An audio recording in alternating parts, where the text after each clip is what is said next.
আসসালামু আলাইকুম। আমি এহসান আল মাহফুজ আবারও স্বাগত জানাচ্ছি এই ক্লাসটিতে। আজকে আমরা এখন দেখব বাংলা ফন্টের যে হাফ ফর্মগুলো রয়েছে সেই হাফ ফর্মগুলো কীভাবে রাইটলি প্লেস করা যায়। তো চলুন সময় নষ্ট না করে শুরু করা যাক। এখন প্রথমে আমরা জেনে নিই হাফ ফর্মটা কী, হাফ ফর্ম কোথায় ব্যবহার হয় এবং কেন ব্যবহার হয়।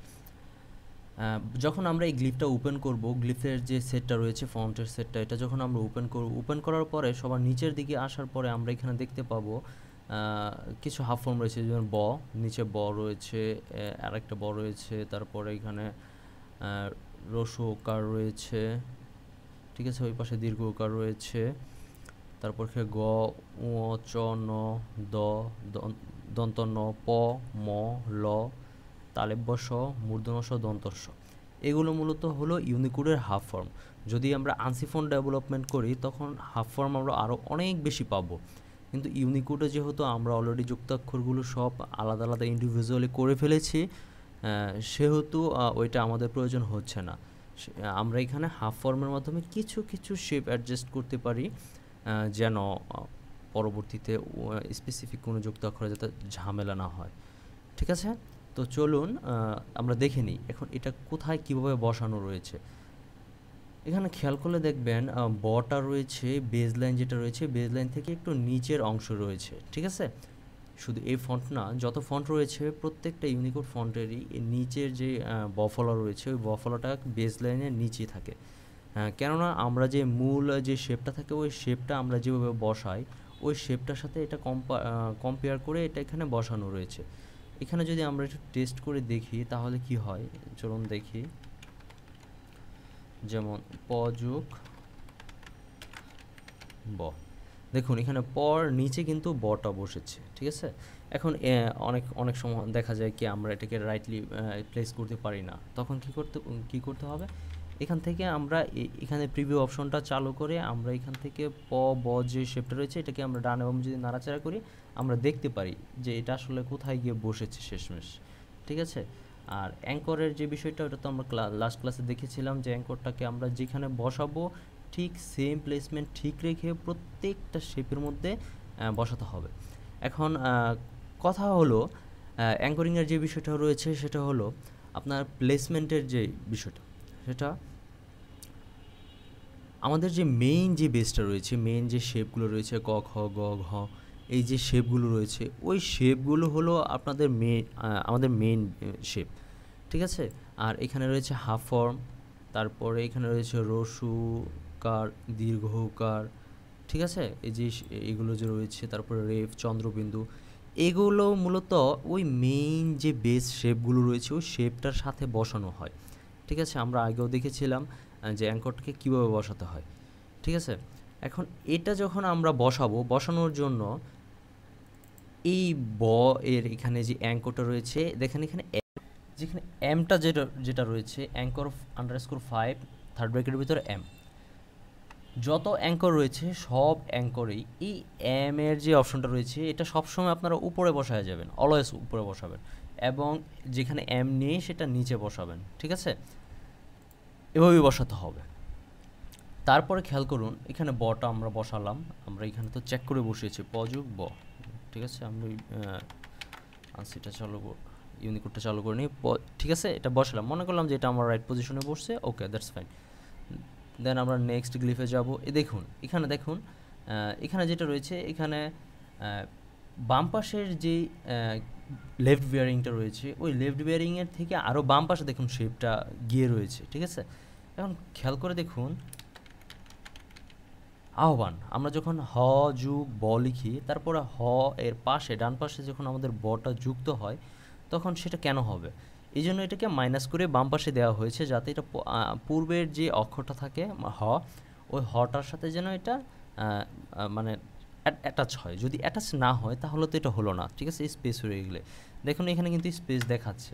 ঠিক আছে, দেন আমরা এটাকে আরও বাম পাশে চাপিয়ে দিতে পারি, তারপর এটাকে আমরা এখানে ডান পাশের স্পেসিংটাকে আমরা অ্যাডজাস্ট করে দেব, এটাও হলো কিন্তু। তারপরে এখানে দেখুন যে জফলা রয়েছে, জফলা অ্যাজ ইউজুয়াল অন্য শেপের মতনই বসাবো আমরা। দেন রফলা, দেখুন উপরে এমটা রয়েছে, এমটাকে আমরা উপরে দেওয়া হয়েছে এবং এম যেটাতে নেই সেটা নিচে দেওয়া আছে। এখন একটা জিনিস খেয়াল রাখতে হবে, যদি আমরা রস্য উকার, দীর্ঘ উকার, শর্ট হাফ ফর্মের যে বটা রয়েছে এটা ব, এগুলোতে যদি আমরা অ্যাঙ্করের পয়েন্টটাকে যদি আমরা লেফট সাইডে রাখি তাহলে আমরা সবগুলোতে লেফট সাইড রাখার চেষ্টা করব, এবং যদি আমরা সেটাকে রাইট সাইডে রাখি এবং রাইট সাইডে রাখার চেষ্টা করব, এবং আমরা যে গ্রিড লাইনটা টেনেছিলাম এই গ্রিড লাইনটাকে আমরা অবশ্যই ফলো করব। এই গ্রিড লাইনের যদি আমরা বাম পাশে যদি শেপটাকে বসাই দেন আমরা প্রত্যেকটাতে বাম পাশে বসাবো, আর যদি ডান পাশে বসাই তাহলে প্রত্যেকটাতে অবশ্যই আমরা ডান পাশে বসাবো। ঠিক আছে? তারপর দেখুন রয়েছে কি, এটাকে আমরা একটু ঠিক করে নিই। এটাকে আমরা সম্ভবত ডান পাশে বসিয়েছিলাম, এটাকে আমরা ডান পাশে এনে দিই। তারপরে দেখুন এখানে রেফের অবস্থানটা দেখুন কোথায় রয়েছে। দেখেন cap height and x height যেটা রয়েছে সেটাকে আমরা কীভাবে প্লেস করেছিলাম, সেটাকে আমরা কীভাবে অ্যাডজাস্ট করেছিলাম, আমরা মাত্রার উপর বেস করে অ্যাডজাস্ট করেছিলাম। জানি আমরা যে রেফটা মাত্রার উপরে থাকে সেহেতু আমরা এটাকে উপরে দিয়েছি। ঠিক আছে? অ্যান্ড আরেকটা মজার বিষয় খেয়াল করে দেখুন, আমরা যে বতে চলে যাই, দেখুন এই অ্যাঙ্কর 2 যেটা রয়েছে, আমরা রেফ বা আপনার চন্দ্রবিন্দুর জন্য আমরা যে অ্যাঙ্করটা ব্যবহার করছি সেটা যেখানে রয়েছে এটা কিন্তু আপনার এক্স সাইড দাগ বরাবর রয়েছে। ঠিক আছে? এবং দেখুন এখানে রেফের নিচের যে এম বেসের যে দেওয়া রয়েছে মেন বেসের, এটাও দেখেন আপনি এক্স হাইট বরাবর রয়েছে। ঠিক আছে? দেন তারপরে যদি আমরা দেখি এটা হলো রস্য উকার, কারো। ঠিক আছে? এইসবের ক্ষেত্রে যে রস্য উকার ব্যবহার করা হয় সে রস্য উকারটা এখানে রয়েছে এবং বাম পাশে মাইনাস করে দেওয়া হয়েছে যেন পূর্বের শেপটার সাথে সেটা অ্যাডজাস্ট হয়। তো এটাও আমরা একটু চেক করে দেখি। হ্যাঁ, দেখতে পাচ্ছেন? এখন এটাকে যদি আমরা বাম পাশে যদি এটাকে আমরা মাইনাস না করতাম, দেখুন বসিনার উপরে এটা বিশাল একটা স্পেস তৈরি হয়ে যায়। ঠিক আছে? তারপরে আমরা একটু দেখি, এটা হলো আপনার দীর্ঘ উকার, সেম। ঠিক আছে? তারপরে যদি আমরা একটু পরে দেখি, এখানে আমরা কি দেখতে পাচ্ছি, একটা রস্য ইকারের উপরে চন্দ্রবিন্দুটা বসানো রয়েছে। অনেক ক্ষেত্রে দেখা যায় কি রস্য ইকারের সাথে চন্দ্রবিন্দু বা রেফের যে একটা কনফ্লিক্ট হয়ে যায়, সেই জন্য এটাকে আলাদা গ্লিভ করে ওপেন ট্যাবের মাধ্যমে এটাকে অ্যাডজাস্ট করে দেওয়া হয়েছে। ঠিক আছে? এখানে শুধু শেপটা বসিয়ে শেপটাকে অ্যাডজাস্ট করে দিলেই হয়ে যাবে এই গ্লিভটার ভিতরে। দেন এখানেও দেখুন সেম অবস্থা। তারপর এটা গ, হাফ ফর্মের গ। দেখুন এখানে গ দেওয়ার পরে ডান পাশে যে বিয়ারিংটা রয়েছে এই বিয়ারিং থেকে আরও ডান পাশে আমরা শেপটাকে বের করে দিয়েছি। কেন বের করে দিয়েছি? গড় পরবর্তীতে যে অক্ষরটা হবে সেই অক্ষরটার সাথে যেন সেটা অ্যাডজাস্ট হয়। যুক্ত অক্ষর যদি অ্যাডজাস্ট না হয় তাহলে তো হলো না। ঠিক আছে? এখন এটা আমরা একটু চেক করে দেখতে পারি। এটা চেক করতে পারি কি করে আমরা, গ ট। ঠিক আছে? এখন দেখুন এটা কিন্তু অ্যাডজাস্ট হলো। এখন এটাকে যদি আমরা বিয়ারিংটাকে যদি এখান থেকে ফাঁকা করে দিতাম তাহলে কিন্তু সেটা প্রপারলি অ্যাডজাস্ট হতো না। দেন তারপরে যদি আমরা দেখি উ, সেম। চ, সেম। মূর্ধন্য এটা সেম। দ, সেম। দন্ত ন, সেম। প, সেম। ম, সেম। ঠিক আছে? তারপর এখানে ল রয়েছে সেম, তালিব বর্ষ সেম, মূর্ধন্য স সেম, দন্তস্ব সেম। তারপরে আপনার ডয়বিন্দু র, এটাও সেম। এটা হলো আসামিস র, এটাও সেম। ঠিক আছে? এই দুইটা শেপ যেটা রয়েছে আসামিস দুইটা শেপ, এটাকে অ্যাজ ইউজুয়াল বাংলা অন্য বর্ণমালার মতনই বসিয়ে দেবেন। ঠিক আছে? এই হলো আপনার হাফ ফর্ম বসানোর বিষয়। এভাবে আপনি হাফ ফর্ম বসাবেন এবং অ্যাঙ্করিংয়ের যে বিষয়টা রয়েছে সেটা অবশ্যই ফলো করতে হবে। ঠিক আছে? অ্যাঙ্করিং যদি ঠিকঠাক না করেন তাহলে হয়তো বা পরবর্তীতে আপনি ওপেন টেপে যদি যান এখানে দেখতে পাবেন মার্ক টু মার্কেট অপশন রয়েছে। এখানে দেখুন ব, রস্য উকার।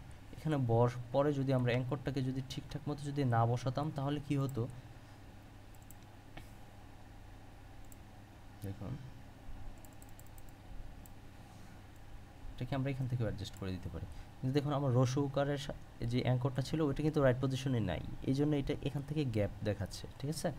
এখন এটাকে আমাদের অবশ্যই রাইট পজিশনে নেওয়ার দরকার ছিল। আমরা এটাকে অ্যাপ্লাই করে ওকে করে আমরা রস্য উকারের গ্লিফটাতে চলে যাই এবং আপনাকে দেখাই বিষয়টা। এই দেখুন 5 অনেক দূরে অবস্থান করছে। 5টাকে আমরা এখানে দিতে পারতাম তাহলে কিন্তু হয়ে যেত। ঠিক আছে? এখানে আমরা 3 বা 5 দুইটা থেকে যে কোনো একটাই ইউজ করতে পারি বা একটা ডিলিটও করে দিতে পারি। ঠিক আছে? এ হলো অ্যাঙ্করিংয়ের বিষয়টা, অ্যাঙ্করিং এবং হাফ ফর্মের বিষয়টা। নেক্সট ক্লাসে আমরা দেখব স্পেশাল কিছু যুক্তাক্ষরের শেপ তৈরি করার জন্য কি করতে হয়, যেমন গ যুগ ট যে শেপটা রয়েছে এটাকে আমরা আলাদা একটি যুক্তাক্ষর গ্লিফ তৈরি করে আমরা দেখব কীভাবে কাজ করে। ঠিক আছে, আর যতটুকু ক্লাসে আমরা দেখেছি ততটুকু ইনশাল্লাহ খুব ভালোভাবে প্র্যাকটিস করেছি এবং বুঝতে পেরেছি। আর যদি কোথাও না বুঝতে পারি তাহলে অবশ্যই আমাকে ইনবক্সে জানাবেন, ইনশাল্লাহ আপনার প্রবলেমটা সলভ করে দেব। ধন্যবাদ, ভালো থাকবেন।